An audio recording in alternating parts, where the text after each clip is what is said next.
कल ठाकरे बंधुओं की युति हुई, उसकी घोषणा हुई और वहां पर हमने देखा कि बड़े पैमाने पर सांप्रदायिक प्रवृत्ति, दंगाई प्रवृत्ति के जिहादी मुस्लिम नेता भी उपस्थित थे।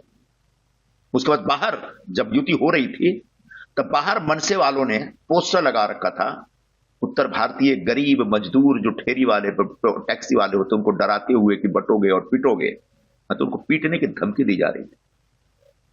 इसे देखते हुए मैंने सवाल उठाया है कि ठाकरे बंधुओं को खान और पठान चलता है, लेकिन हम उत्तर भारतीय भैया लोगों से नफरत है, यानी हिंदुओं से नफरत है और जिहादियों से प्रेम है। शिवसेना प्रमुख बाला साहब ठाकरे आज होते तो उनका पहला सवाल यही होता कि क्या दोनों भाइयों ने खतना करा लिया है। चंद वोटों के लिए जिस प्रकार से उद्धव ठाकरे एंटी हिंदू होते चले जा रहे हैं और साथ साथ अब राष्ट्र में क्या कहना चाहते हैं? टिस की रिपोर्ट मुझे भी मालूम है और एक अरसे से लोगों के बीच है, पब्लिक डोमेन में है वो। उस रिपोर्ट में साफ साफ बताया गया है कि मुंबई में जिस गति से हिंदुओं की लोक संख्या कम हो रही है और जिस तरीके से जिहादियों की लोक संख्या बढ़ रही है, उस हिसाब से 2050 आते आते, मतलब आज से 25 साल बाद, मुंबई में जो हिंदू समाज होगा वो अल्पसंख्यक में हो जाएगा। टिस ने बताया है कि 1960 के आसपास मुंबई में 80 से 85% के आसपास मुस्लिम रहते। अरे सॉरी, टिस की रिपोर्ट है कि 1960 में मुंबई में 80 से 85% हिंदू समाज रहता था और 14-15% मुस्लिम पॉपुलेशन।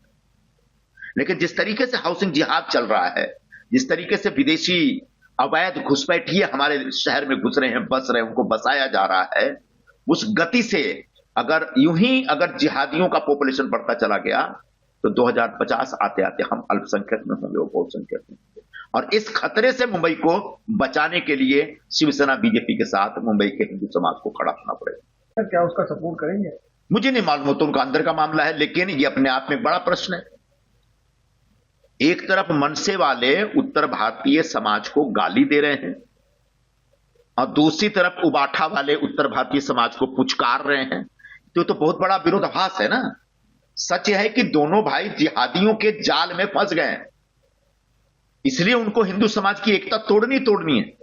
और जो लोग हिंदू समाज की एकता पे तोड़ने में लगे हुए हैं, उन ऐसे लोगों के ऊपर कतई भरोसा नहीं किया जा सकता, क्योंकि इनके पीछे हो सकता है पाकिस्तानी लोग भी हो सकता है पूरी दुनिया में आतंक मचाने वाले आतंकवादी संगठनों का भी हाथ हो, उनसे भी इनको फंडिंग मिल रहा होगा। ये भी आने वाले दिनों में पकड़ में आ जाएगा।